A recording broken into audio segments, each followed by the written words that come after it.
عزیزان گرامی، معزز بہنوں بیٹیوں، رمضان المبارک کا یہ پہلا جمعہ ہے۔ ابھی رمضان المبارک کی ابتدا ہے، آج چھٹا روزہ ہے۔ اللہ رب العزت سے دعا ہے کہ اللہ تعالی جس طرح رمضان کی ابتدا ہوئی ہے اسی طرح سلامتی کے ساتھ اور خیریت کے ساتھ اس کا اختتام بھی فرمائے، اور یہ رمضان ایسا گزرے کہ جس سے اللہ تعالی ہم سے راضی ہو جائے اور ہم سب کو جہنم کی آگ سے آزاد فرما دے۔ حضرات گرامی، ہم نے ابن رجب رحمۃ اللہ علیہ ان کا یہ قول پہلے بھی ذکر کیا تھا کہ وہ فرماتے ہیں کہ اللہ لو قیل لأهل القبور تمنوا لتمنوا یوم من رمضان، کہ اللہ کی قسم اگر ہے، میرا خیال ہے، یہ ان کا کہنا ہے کہ میرا خیال ہے کہ اگر مردوں سے، فوت شدگان سے سوال کیا جائے اور ان سے پوچھا جائے کہ کوئی تمنا کرو، تو وہ یہ تمنا کریں گے کہ یا اللہ ہمیں رمضان کا ایک دن عطا فرما دے۔ یہ کتنے دن اللہ نے ہمیں عطا فرما دیے؟ آج چھٹا دن، اور ابھی رمضان باقی ہے۔ جس کی زندگی ہے اس کے لیے موقع ہے اس میں کہ وہ، جیسے وہ حدیث میں آتا ہے نا کہ لوگوں اپنے آپ کو مردوں میں شمار کرو، اپنے آپ کو مردوں میں شمار کرو۔ اس کا ایک مطلب تو یہ ہے کہ یہ انسان یقین رکھ لے کہ میری موت کسی وقت بھی آ سکتی ہے، کسی وقت بھی آ سکتی ہے، اور یہ بھی اس سے ایک سمجھ آتی ہے بات کہ انسان سمجھے کہ اپنے آپ کو مر گیا ہوں، تو اگر مجھے زندگی ملے تو میں کیا کروں گا؟ زندگی مثلا سلف میں سے کسی کے بارے میں آتا ہے کہ ان سے کسی نے کہا کہ مجھ کو نصیحت کرو، وہ اسے پکڑ کے نا قبرستان لے گئے،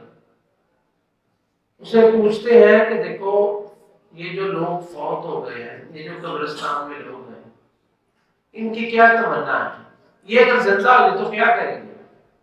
وہ کہتے ہیں کہ یہ زندہ ہو گئے تو یہ نماز پڑھیں گے، اللہ کا ذکر کریں گے، کبھی غیبت نہیں کریں گے، چغلی نہیں کریں گے، جتنی نیکیاں ہو سکے یہ کریں گے، کیونکہ ان کو دوبارہ زندگی ملی ہوگی، بہت نیکی ہے۔ تو فرماتے ہیں کہ تم خوش ہو جاؤ کہ ان کو یہ وقت نہیں ملنے والا، لیکن تمہیں یہ وقت مل چکا ہے، تمہیں یہ وقت ملا ہوا، تمہیں یہ وقت مل چکا ہے۔ لیکن جو رمضان ہے نا، یہ صرف اس میں ایک روزہ نہیں ہے کہ صرف اندر روزہ اس میں رکھنا ہے، ایک سحری کرنی ہے اور ایک افطاری کرنی ہے۔ مثال کے طور پہ حضرت ابوبکر صدیق رضی اللہ تعالیٰ عنہ کی ایک روایت، ایک حدیث ہے، ابو ہریرہ رضی اللہ تعالیٰ عنہ اس کے راوی ہیں، کہتے ہیں کہ ایک دفعہ رسول اللہ صلی اللہ علیہ وسلم نے صحابہ سے پوچھا من اصبح منکم صائما، یہ رمضان کی بات نہیں، عام دنوں کی بات ہے، آج تم صحابہ میں سے کون ایسا شخص ہے جو روزے دار ہے؟ حضرت ابوبکر نے ہاتھ کھڑا کیا، اللہ کے رسول میں نے روزہ رکھا ہوں۔ پھر آپ نے پوچھا من تبع منکم اليوم جنازہ، فمن، آج کے دن کس نے جنازہ پڑھا ہے؟ آپ پھر ابوبکر کے پوچھے کہ اللہ کے رسول میں نے جنازہ پڑھا۔ پھر آپ نے تیسرا سوال کیا، آپ نے پوچھا فمن اطعم منکم اليوم مسکینا، تم میں سے آج مسکین کو کھانا کس نے کھلایا؟ پھر ابو بکر نے کہا اللہ کے رسول نے، وہ تو روزہ رکھا ہے اور مسکین کو کھانا کھلایا۔ کتنے سوال ہوگا؟ تین۔ پھر آپ نے پوچھا فمن عاد منکم اليوم مریضا، آج کے دن کس نے مریض کی عیادت کی؟ پھر ابو بکر نے ہاتھ کھڑا کیا رضی اللہ عنہ، فرماتے اللہ کے رسول میں نے عیادت کی۔ آپ نے فرمایا مجتمعنا فی امرئ الا دخل الجنہ، کسی شخص میں ایک دن میں یہ 4 صفتیں جمع ہو جائیں گی نا تو اللہ رب العزت اسے جنت میں داخل کرنا۔ مطلب یہ کہ صرف یہ نہیں کہ روزہ رکھ لیا تو بس کافی ہے، روزے کے علاوہ اور بہت سارے کرنے والے کام ہیں۔ اس لیے میں یہ کہتا ہوتا ہوں کہ مثلا دیکھیں ایک بندہ مریض ہے، وہ روزہ نہیں رکھتا، وہ روزے کا فدیہ دے دیتا ہے، لیکن یا وہ روزہ کسی اور دن میں رکھنا چاہتا ہے، تو اس کے لیے رمضان تو ختم نہیں ہوا، صرف روزہ ہی اس کی رخصت اس نے لی ہے، رمضان تو باقی ہے۔ اسی طرح جو خواتین ان کے لیے روزے کی رخصت ہوتی ہے، نفاس میں ہے، ایام میں ہے، روزہ نہیں رکھتی، تو اس کا مطلب یہ نہیں کہ وہ رمضان ہی ختم ہو گیا ان کا، یا نیکی کے سارے دروازے ہی ان کے لیے بند ہو گئے ہیں۔ نہیں، صرف روزہ ہی نہیں ہے بلکہ روزہ رکھ کے دوسرے کام کرنے ہیں۔ تو یہ ایک فرصت ہے کہ کھانے پینے سے آپ کو فرصت ہے، اب نہ آپ نے کھانا ہے نہ پینا ہے، تو اب آپ نے صرف نیکی کے کام ہی کرنے ہیں۔ تو یہ ہم نے تھوڑا سا جائزہ لینا ہے کہ ہم کون کون سے کام کر سکتے ہیں۔ کام بہت سارے ہیں، بہت سارے کام ہیں۔ مثلا شیخ محمد ابن صالح المنجد، انہوں نے ایک کتاب چھوٹی سی لکھی، اس میں صرف نا وہ چیزیں لکھی کہ آپ کون کون سے کام نیکی کے رمضان میں کر سکتے ہیں۔ میرا حال تقریباً 175 کام اس انہوں نے اشارتاً صرف لکھے، یہ بھی کر سکتے، یہ بھی کر سکتے، یہ بھی کر سکتے، یعنی کوئی بھی نیکی کا کام جو رمضان میں ہم روزہ رکھیں، روزہ بھی رکھیں اور یہ کام بھی کریں، تو ہم ان کو تھوڑا سا نا تھوڑی سی ان کی طرف توجہ دلاتے ہیں۔ سب سے پہلی چیز جو ہم نے رمضان میں کرنی ہے نا، کہ روزہ تو رکھا ہی ہے، سب سے پہلے اپنے فرائض کی ادائیگی کرنی ہے،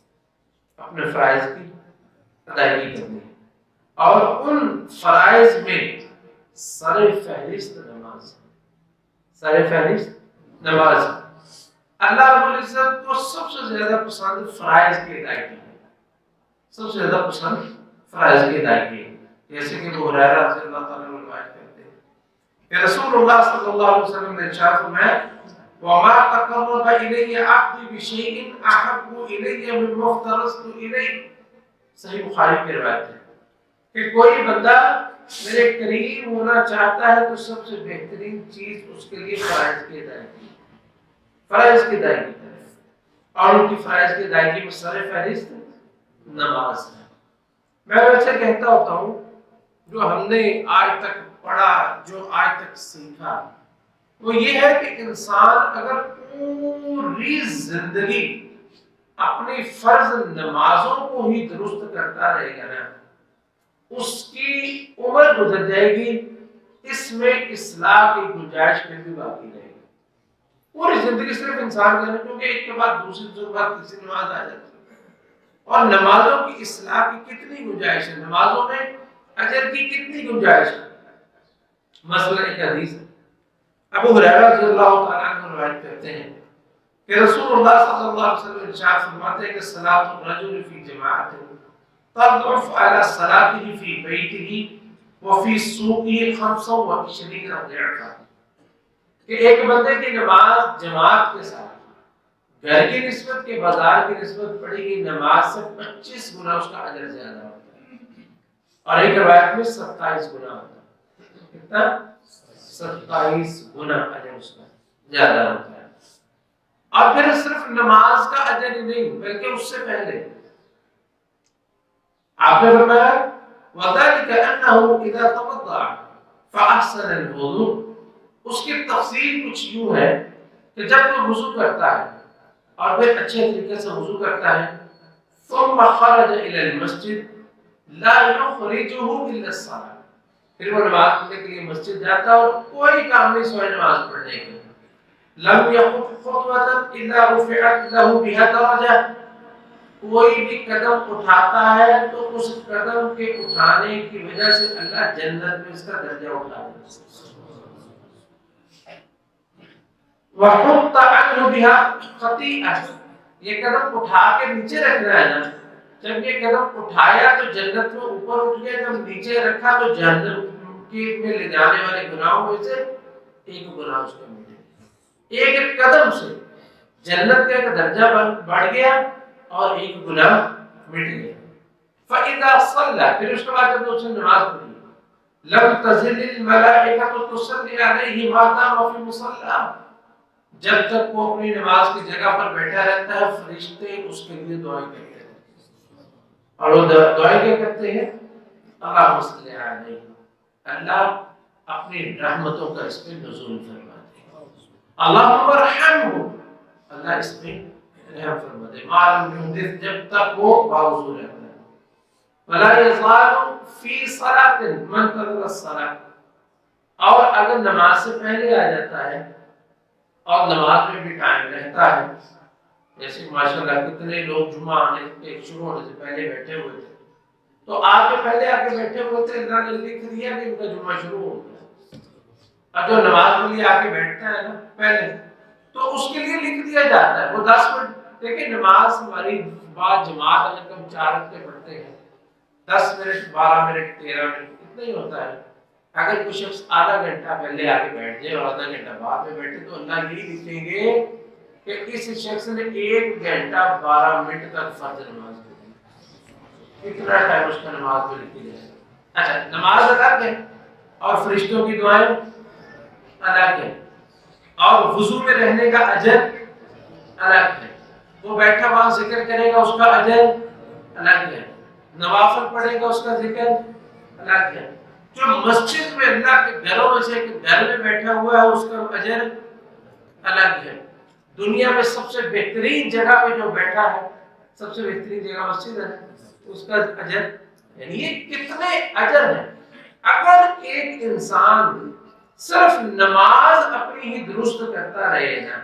اپنی نماز فرض نماز کے ارد گرد ہی گھومتا رہے سارا دن، تو یہی اس کے لیے بہت بڑا اجر، بہت بڑے اجر کی بات ہے۔ اور اس لیے امام سعید بن المسیب جن کو سید التابعین کہا جاتا ہے، فرماتے ہیں کہ من حافظ علی الصلوات الخمسۃ فی جماعت فقد ملأ البر والبحر عبادۃ، کہ جس شخص نے اپنی فرض نمازوں کی حفاظت کر لی نا، فرض نمازوں کی عبادت کی حفاظت کر لی، اس نے سمجھو ساری زمینوں کو اور سمندروں کو نیکیوں سے بھر دیا، البر والبحر عبادۃ، نیکیاں، کیونکہ سید ابن المسیب کے اللہ نے ان کو بڑی توفیق عطا فرمائی، فرماتے ہیں ان کے بارے میں آتا ہے کہتا ہے کہ 40 سال تک میں نے اپنے سے پہلے کبھی کسی کو مسجد میں نہیں دیکھا، یعنی اتنا عرصہ تک مسجد میں سب سے پہلے موجود ہوتے ہیں، کتنا پہلے ہوں گے کہ کبھی کسی بندے کو نہیں دیکھا، کہتے ہیں کبھی کسی بندے کی پشت کو میں نے مسجد میں نہیں دیکھا، کیونکہ جب یہ مسجد میں جاتا کوئی بھی نہیں ہوتا، تو یہ اللہ تعالیٰ کی توفیق ہے کہ نماز سب سے پہلے اپنے فرائض کی ادائیگی کریں، اور یہ نہیں ہے بعض لوگ ہیں روزہ رکھتے ہیں نماز پڑھتے ہی نہیں، ان کے روزے کا کوئی فائدہ نہیں ہے، کیونکہ اگر وہ شخص کا اسلام میں اللہ کے ہاں قابل قبول نہ ہو تو اس کے روزے فائدہ مند ہوں گے، جب اللہ کے رسول نے فرما دیا بین العبد و بین الکفر ترک الصلاۃ، بندے اور کافر کے درمیان کس چیز کا فرق ہے؟ نماز کا، جب اللہ کے ہاں اس کا اسلام کی ثابت نہ ہو، نماز نہ پڑھے وہ، تو اس کے روزے کیا قبول ہو؟ اس لیے نماز جو ہے، اب دیکھیں یہ تو ایک ہے کہ ایک مطلب بلا وجہ چھوڑ دے، حضرت عمر بن خطاب رضی اللہ تعالیٰ عنہ ایک دفعہ انہوں نے نماز پڑھائی تو ایک بڑے جلیل القدر تابعی تھے سلیمان بن ابی خیثمہ، نوجوان تھے، بڑے عبادت گزار تہجد گزار بڑے نیک انسان تھے، ہمارے فجر پڑھائی تو دیکھا کہ سلیمان بن ابی خیثمہ موجود نہیں، تو بہرحال انہوں نے نوٹ کیا کہ یہ بندہ کوئی چھٹی کرتا نہیں، صبح ہوئی نماز پڑھی، بازار جا رہے تھے، رستے میں ان کے گھر آ گئے، گھر کا دروازہ کھٹکھٹایا، یہ ہوتے ہیں خلفاء، یہ ہوتے ہیں ایک دوسرے کا خیال کرنے والے، یہ ہوتی ہے خیر خواہی کسی کی۔ تو ان کی والدہ نے پوچھا کون ہے، کہنے لگے عمر ہوا جو سلیمان فجر کی نماز میں نہیں آئے، کہنے لگے کہ وہ ساری رات تہجد پڑھتے رہے،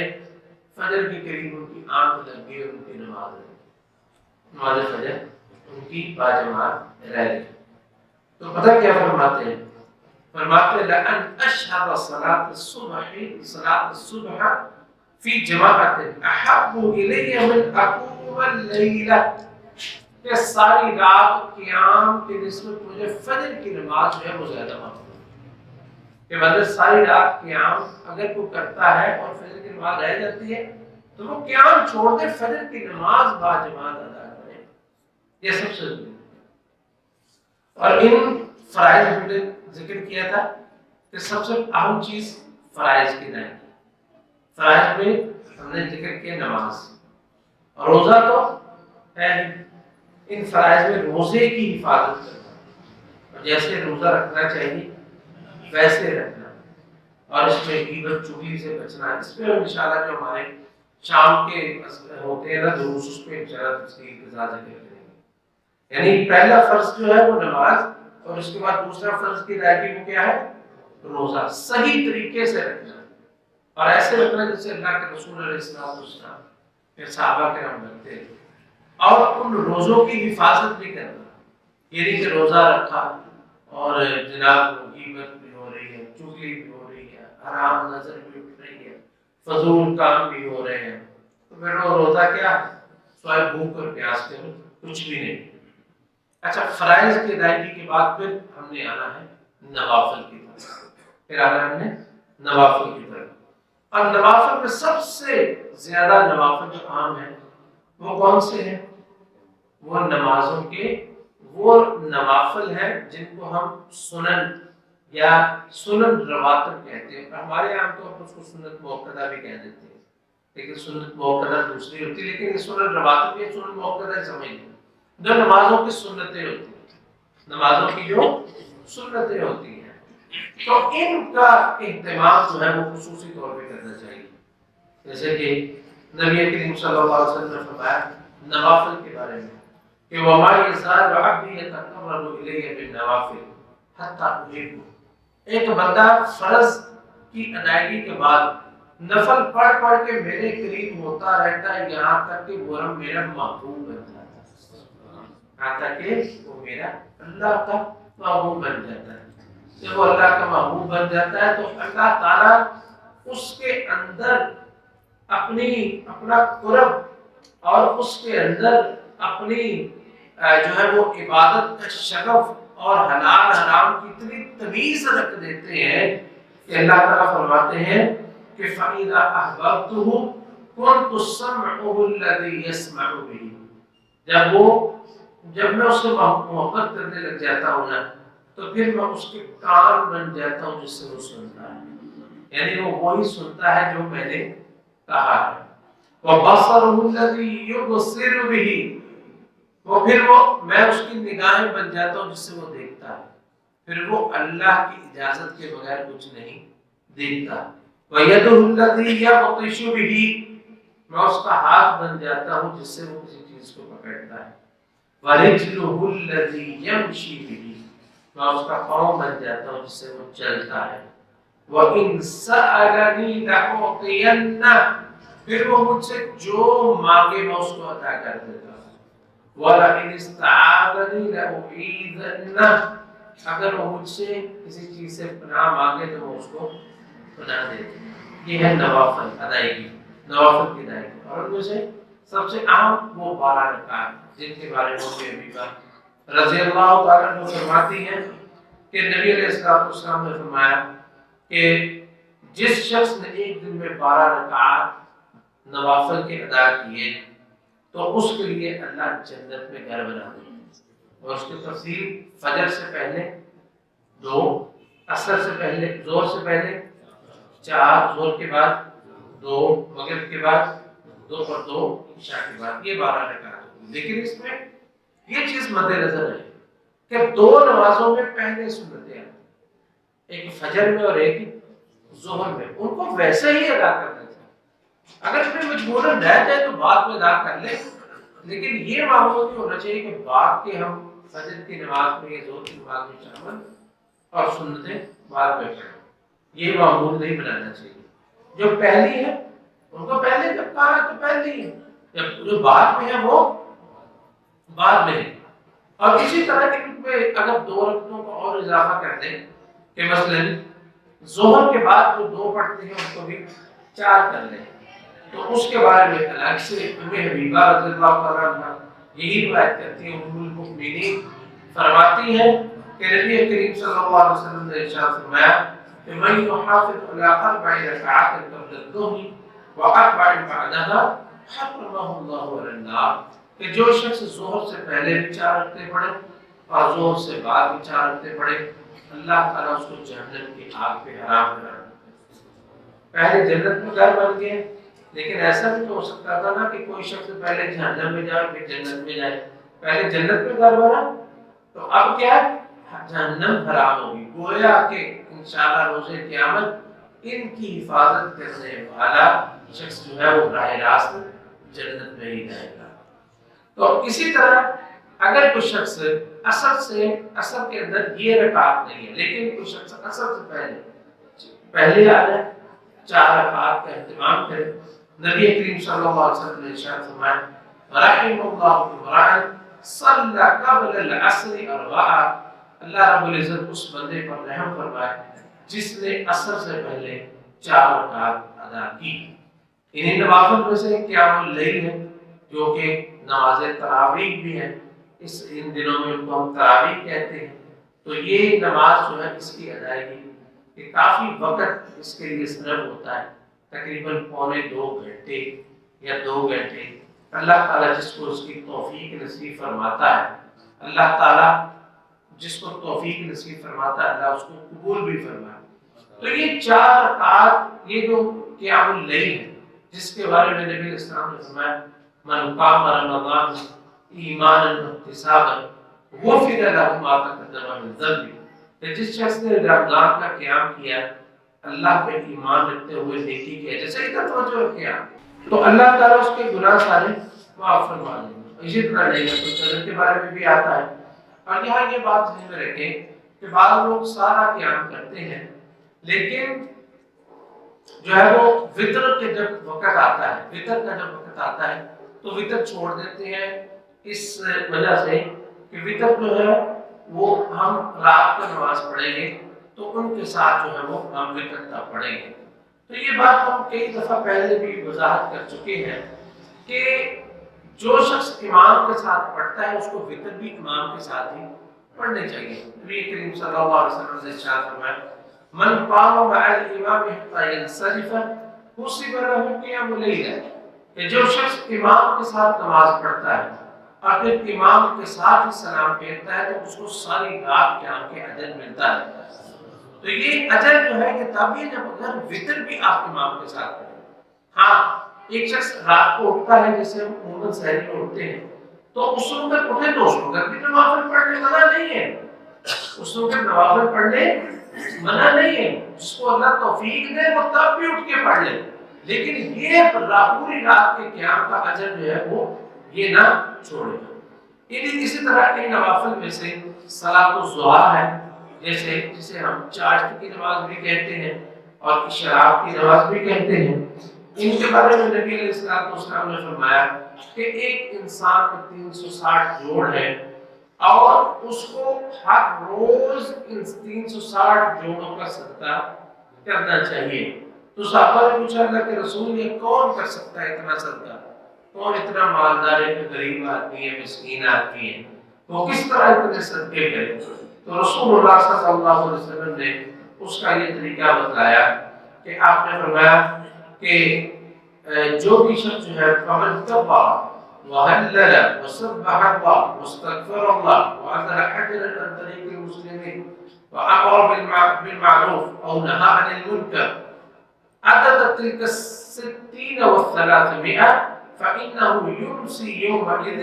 فقد زحزح نفسه عن النار۔ جس شخص نے اللہ اکبر لا الہ الا اللہ سبحان اللہ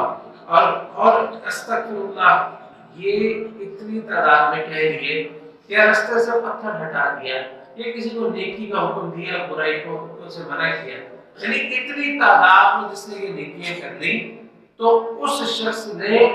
اپنے آپ کو جہنم کی آگ سے آزاد کر دیا۔ اور ایک روایت میں آپ نے فرمایا جو یہ نہیں کر سکتا فرق عطا الضحیٰ تجزئ عنہ، تو پھر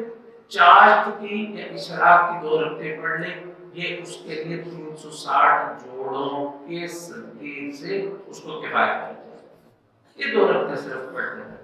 اسی طرح اللہ کا ذکر کرنا،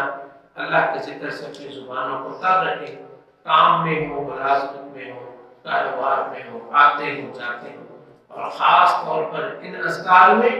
جو صبح و شام کے اذکار ہیں، نماز کے بعد کے اذکار ہیں، سونے جاگنے کے اذکار ہیں، واش روم میں جانے کے اذکار ذکر ہے، اس سے نکلنے کا ذکر ہے، کھانا کھانے کا ذکر ہے، کھانے کے بعد کا ذکر ہے، کسی کو مل کے اس وقت تو یہ جو شخص ان کی حفاظت کرتا ہے تو ابن صلاح رحمۃ اللہ علیہ فرماتے ہیں کہ اللہ رب العزت اس کو ذاکرین اللہ کثیر والذاکرات، یعنی وہ لوگ جن کا اللہ تعالیٰ سورہ احزاب میں ذکر کیا ہے، ان المسلمین والمسلمات والمؤمنین والمؤمنات والقانتین والقانتات، تو آپ اللہ نے فرمایا والذاکرین اللہ کثیرا والذاکرات اعد اللہ لهم مغفرۃ واجرا عظیما، اللہ نے ان کے لیے مغفرت اور بہت عظیم اجر تیار کیا ہے۔ تو جو ان اذکار کی حفاظت کرتا ہے اور تو اللہ تعالیٰ اسے ان کثیر ذکر کرنے والے لوگوں میں شمار فرما دیتے ہیں۔ اور بھی بہت ساری چیزیں ہیں جیسے کہ قرآن کریم کی تلاوت ہے، دعا ہے، استغفار ہے، صدقہ ہے، مریض کی عیادت ہے، جنازہ ہے، لوگوں کی ضرورتیں پوری کرنا۔ تو دیکھیں کہ روزہ صرف ہم نے صرف روزہ نہیں رکھنا ہے، اس رمضان میں اللہ جتنی توفیق عطا فرماتا ہے ہر قسم کی نیکی میں اپنا حصہ ڈالنا ہے، جو ہم کر سکتے ہیں کریں، اللہ تعالیٰ کو اس کی توفیق نصیب فرمائے۔